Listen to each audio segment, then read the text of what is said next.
All right, today's 6-6 properties of kites. And by kites, we're not talking about flying kites here, and trapezoids, not traps for Zoidbergs. Both of these are geometric shapes, and we're going to talk about both of them. What exactly is a kite? A kite is a quadrilateral with exactly two pairs of congruent consecutive sides.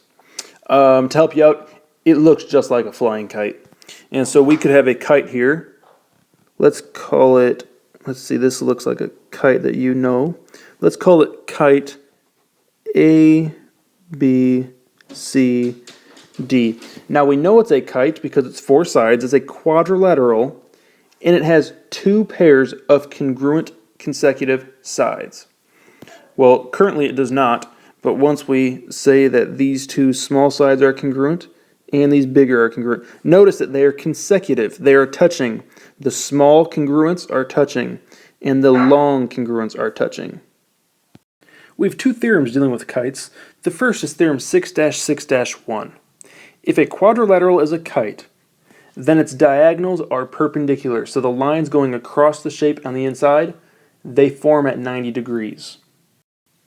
So if we have our kite from before, and remember that this is kite ABCD, now our theorem talks about the diagonals. Currently we don't have any diagonals in here. So to draw on these diagonals, from one vertex to the opposite vertex. Now by this theorem, what it says is that these two lines that I just drew in, these purple lines, they're perpendicular. So therefore, what we know is that we know segment AC is perpendicular to segment BD. Or in other words, all of these inside angles are 90 degrees.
And I'm sorry to disappoint you, but at the beginning of the video I said we're going to talk about kites and trapezoids.